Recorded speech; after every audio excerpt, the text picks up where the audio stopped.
Before the pranks, the challenges, and the family skits, in Baton Rouge, Louisiana, a city where you better keep that thing on you or you might end up a pack. But how does... Bro, really?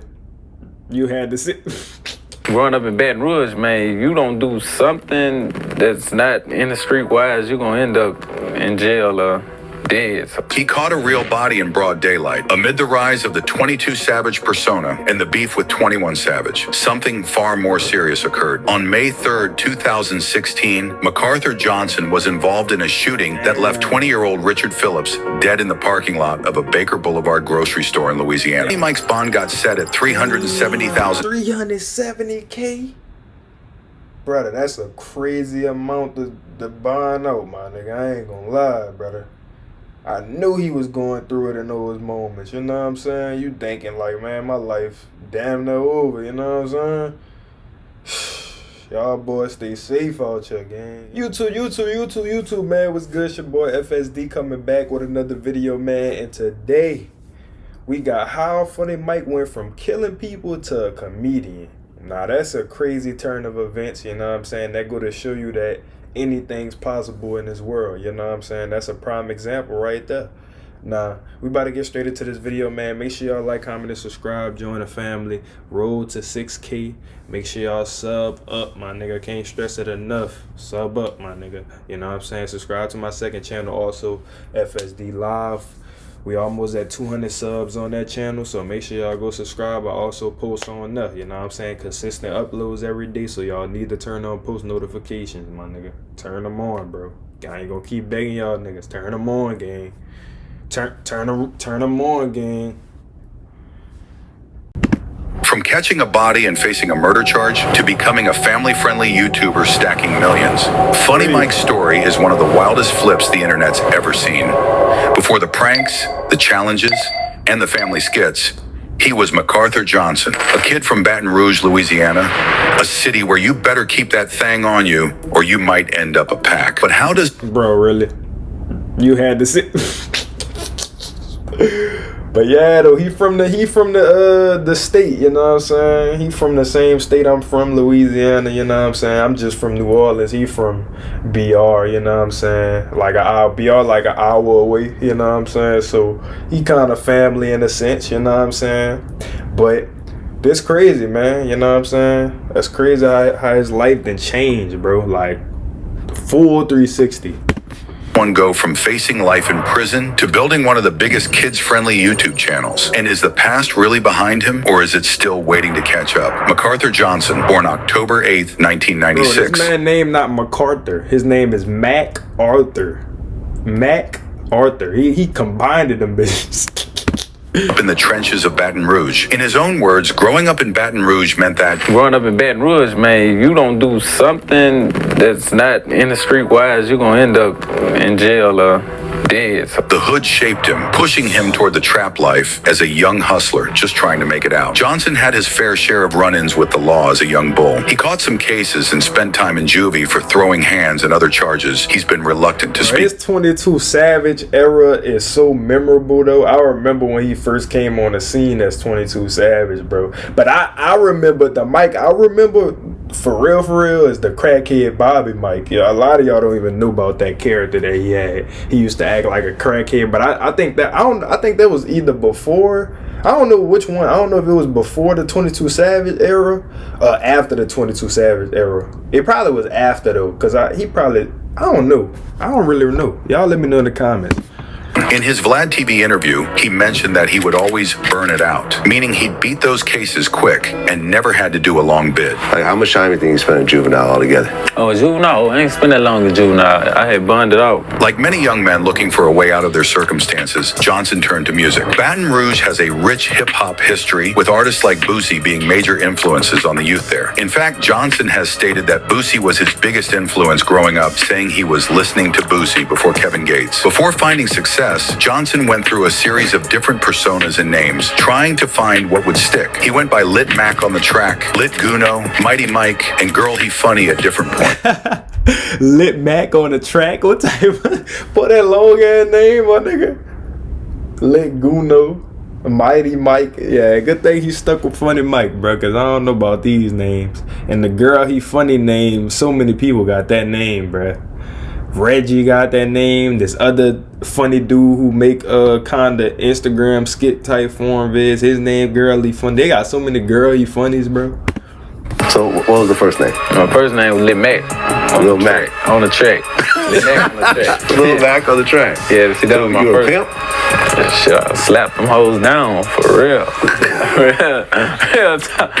But that was one of my rap names. Initially, he tried to make it as a rapper, but when that wasn't taking off, he pivoted to comedy on social media platforms like Vine and Instagram. His relatable comedy about family dynamics and childhood experiences started getting traction. Johnson explained that he started that after rapping wasn't taking off, seeing comedy as another potential path to success. After rapping wasn't taking off for me, you know what I'm saying? I started that and tried to see what can I, get out of it, you know what I'm saying? But then shit just started going up, you know what I'm saying? So you get in the Instagram comedian thing, right? And one situation took off, on the Instagram. This hustle and willingness to adapt would eventually pay off, but not before a major controversy and legal trouble that nearly derailed everything. In 2016, when Atlanta rapper 21 Savage was gaining popularity, Johnson made a strategic move that would change his trajectory. During a freestyle, he dropped the line, "This ain't 21, this 22," and people caught on. This ain't 21, this 22.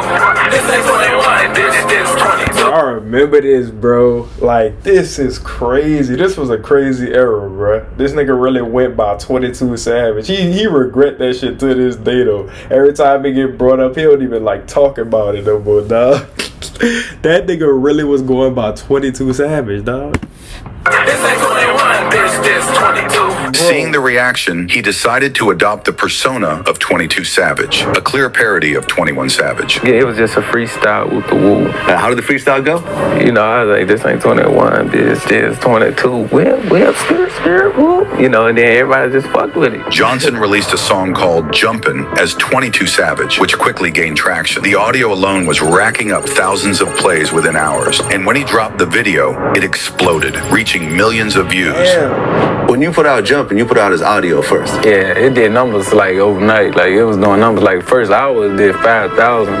Through the week, shit, 50,000. So I'm knowing it's doing something. So that's why I was like, yeah, we got to do a visual to it. Visual out, and it just popped off. The 22nd Savage character wasn't just a name. Johnson adopted a similar look and flow to 21 Savage, stretching his words in a similar cadence. When asked if this was intentional, Johnson kept it a buck and admitted, yeah, that was done on purpose, just trying to fuck with him. He was straight trolling. Do you think that anything was really going to pop off, or this was just another Really, I didn't really think it was gonna be big as what it is, but I knew it was just gonna do plays and shit. But I didn't really think it was gonna be big as what it was. But then you kind of look. Yeah, so he basically went about it on some troll shit, but at the same time he was serious with it. You know what I'm saying? But that go to show you you just never know what could take off, gang.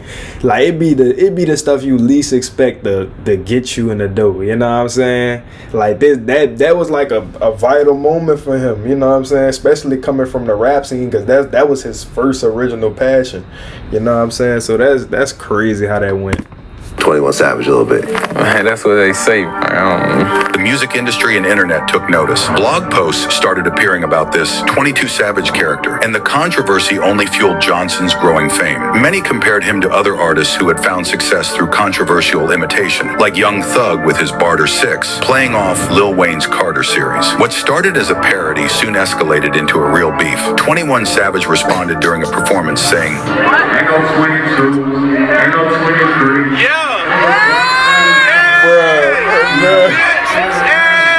acknowledging the copycat without directly addressing him. So he got on stage and said, ain't no 22, ain't no 23. Oh yeah, I seen that. I saw that. What'd you think? Ain't no 21. It's 22. Johnson took this as a challenge. In interviews, he claimed that if 21 Savage had just ignored me, eventually it would have just faded away. Instead, the back and forth intensified. Because all you really had to do is just ignore you. Right. Eventually, it would have just kind of faded away. Everything would have faded away. But, Right. he's got, he got no sense of, The situation escalated when Johnson challenged 21 Savage to a boxing match, saying if 21 won, he would change his name. Even 50 Cent got involved, contacting 50 Johnson Cent? about putting the fight on the undercard of a Mayweather boxing event. According to Johnson, they were going to put up 100 bands each for the fight, but 21 Savage declined, saying, "I don't box, I got them choppers." Let's talk about all this boxing, man. We walk around with choppers and shit, man. We ain't boxing no motherfucker. But funny. So that's what happened with that, you know what I'm saying? I didn't even know they was planning on boxing. I don't really remember that happening. Nigga said 50 Cent got involved, bro. Nigga say I don't do all that boxing. I'm shocked. Bro, niggas really funny, though. AKA 22 Savage responded and said he must have thought they stopped making choppas when they made his, hinting that he with the shits and is ready to shoot as well. 21 Savage said that he don't box, he got them choppers. Yeah. How'd you feel when you heard that? When he said that, Yeah. I say, oh man, he must thought they stopped making choppers when they made his shit. You know what I'm saying? Yeah, man, they don't stop making choppers, dick. Anybody can get a chopper, dick. You know what I'm saying? Bro, this nigga been funny, dog. Nigga say you thought they stopped making choppers, dick. You know what I'm saying? Like, that's a real, like, come on, gang. You ain't the only one, dude. That nigga funny as hell. Nigga took it straight to that. Nigga could have just boxed. It would have been a funny look, you know what I'm saying? Niggas always gotta take it straight to that. The beef took an even darker turn when 21 Squad began posting threatening messages, including tombstone emojis over Johnson's pictures. This led to threats and declarations that ATL, 21 Savage's city, and BR, Johnson City, were now no-fly zones for each other, meaning if either one pulled up to the other's hood, it was on sight. The internet beef was turning into some real street shit. You know, that would really escalated the shit again, you hear me? Because that's when one of his homeboys, I don't know who he was, he put the little tombstones over my pictures, whoop the whoop, then no plug, he got the comment, he say something, so I added him, I say pull up. You know, that's when the whole city, you know, what up, pull up, you know what I'm saying? You said that, what, Baton Rouge is a no-fly zone for them now?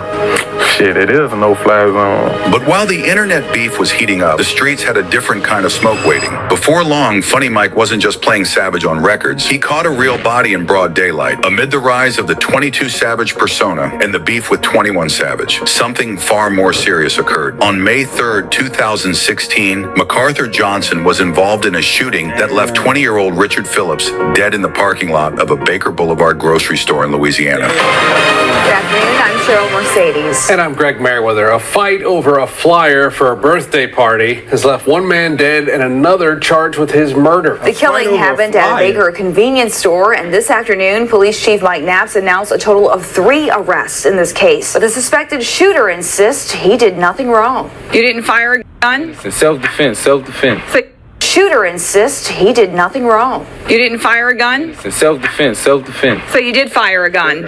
Self-defense. 19-year-old McCarthy. Self-defense, you know what I'm saying? Don't say nothing. Self-defense. It probably really was self-defense, though, you know what I'm saying? But that's tough, you know what I'm saying?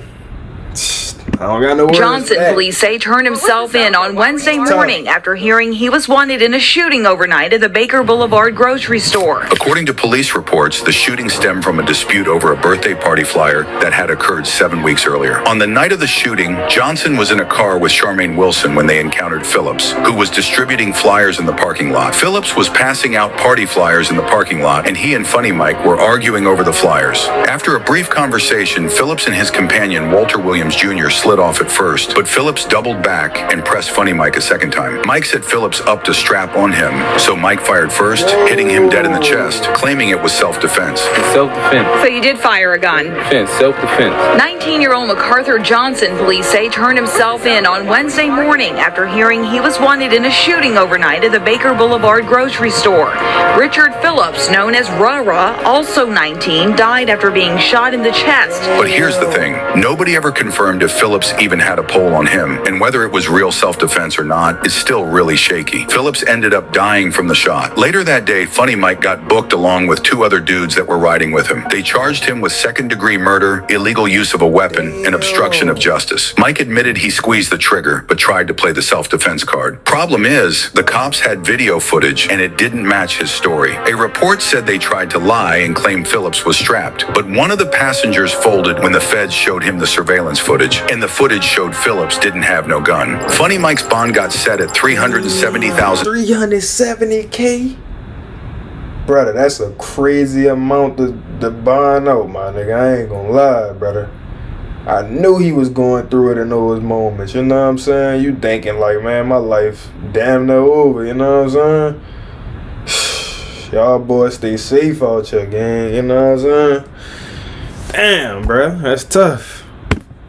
But he had the bread and bonded out quick, at least for the moment. In interviews after the shooting, Johnson seemed ice cold about the serious charges hanging over his head. When asked how he felt with a murder case pending, he responded, "I don't feel no type of way. I don't think about it, just fuck it." This showed how desensitized he was to the streets. Man was facing decades, but acting like it wasn't nothing but a thing. What? How I feel? Yeah, with something like that hanging over your head. I don't feel no type of way because, you know, if you was in my shoes, you in the situation, you would probably did the same thing, you know, so. Not about the situation, but about the court case that's coming up or the plea deal that's coming up or whatever is coming up in your future. Because one way or another, something's going to have to happen. So how do you just get by day after day? I don't know. I don't think about it. Just fuck it. Fuck it. But sometimes in the streets, it ain't. That's all you can do. You know what I'm saying? You gotta be in that lifestyle to understand where he coming from. You know what I'm saying? You can't really point fingers because you don't know the real story. You know what I'm saying? You don't know. For a nigga that just, you know what I'm saying? Sometimes niggas be in that predicament. You know what I'm saying? But that's tough, bruh. You know what I'm saying? He kept it Who's right or wrong, it's about what you can prove. And somehow, against all odds, Funny Mike finessed the system and slid out the back door clean. Now you're hearing all these and wondering why he's not in prison right now, despite all the evidence looking mad sketch. Johnson caught the biggest break of his life. In what shocked everybody, a grand jury decided not to indict him on the murder charges. This decision effectively meant the case wouldn't go to court, and Johnson was free to move forward with his life. He celebrated this outcome on Instagram, writing, "God is good. Second chance at life. Shout out to my team." Some have speculated about how Johnson managed to avoid indictment despite the evidence, including surveillance footage. But the details of the grand jury proceedings remain private. With the streets watching and the feds off his neck, Funny Mike knew he couldn't keep living on borrowed time. He had to reinvent himself before the next bullet or courtroom took him out. Guy, this is how you do it, bro. Especially, bro, he blessed enough to get a second chance at life, bro. You know what I'm saying? His life could have been over just off that very moment alone. But he ain't sit there after charges got dropped. He said, man, look, it's time for a change. You know what I'm saying? It's time to go along the right path. And look how far he done got now. You know what I'm saying? This man is a millionaire plus. You know what I'm saying? Sitting on money. You know what I'm saying? Actually getting to enjoy his life now. You know what I'm saying? When it could have been gone in a snap of a finger. That way y'all gotta cherish y'all moments, bro. You know what I'm saying? Be authentic, be you, stay out of trouble, gang. It's not worth it, bro. You know what I'm saying? We get one life, bro. One life, gang. So try your best to try to stay on the right path, bro. You know what I'm saying? Because there's so many distractions. But shout out to Mike for making this switch, though. You know what I'm saying? Keep living on borrowed time. He had to reinvent himself before the next bullet or courtroom took him out for good. Following his legal troubles and the 22 Savage controversy, Johnson knew he needed to switch up his whole vibe. He eventually shelved the 22 Savage persona and fully embraced his new identity, Funny Mike. This wasn't actually a new wave, but rather a return to his comedic roots. Before the 22nd Savage character, he had already been building a following with comedy content, as 21 Savage explained in interviews. The comedy shit was working, so I guess he just went back to it. Did you convince him to drop the whole 22 Savage thing? I think he did that on his own, really. I ain't never asked him to stop, but he DM'd me like back then and apologized though, like way back then. Not on no pussy shit, like on some man shit. Yeah, he said some shit. He just stopped doing it. But he was a comedian before the 22 shit, and it was working for him. The comedy shit was working. So I guess he just went back to it. In 2016, he created his YouTube channel and began focusing on comedy skits, pranks, and lifestyle content. His authentic personality and humor resonated with audiences, and his channel grew rapidly. Johnson's content evolved over time, becoming more family-friendly as he himself matured and started a family. He began dating Jalea Monet, whom he met through social media, and the couple now have 2 children, a daughter named London,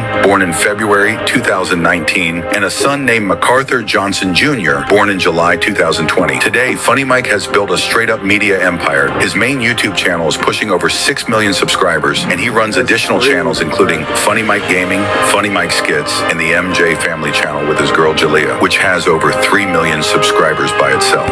That's crazy, brother. life changed just like that. You know what I'm saying? Just because he chose the right path. You know what I'm saying? That's crazy, gang. This nigga a legend, bro. Like, no cap.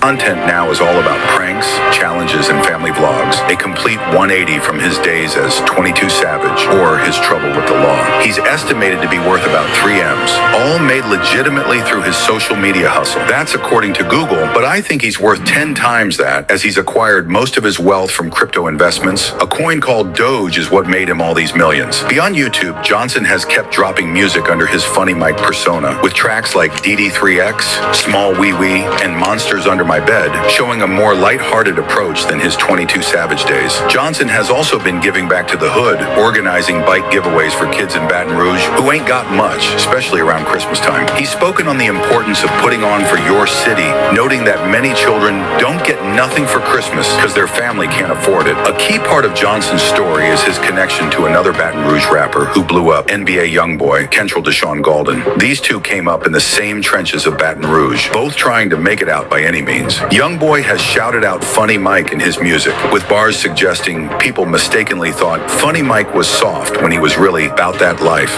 All you do is whistle. Past prison after Central Book, and they really thought Funny Mike was pussy. They really thought Funny Mike was pussy. You know what I'm saying? They think my dog's just because he a comedian, you know what I'm saying? You know how niggas be, you know what I'm saying? But shout out to them boys, you know what I'm saying? Now they the big names for BR, you know what I'm saying? Really for Louisiana as a whole, you know what I'm saying? Y'all boys putting on for the city. I mean, well, really putting on for the state, you know what I'm saying? Shout out to Funny Mike and YoungBoy, man. Y'all, they the biggest names, you know what I'm saying? They really thought Funny Mike was pussy.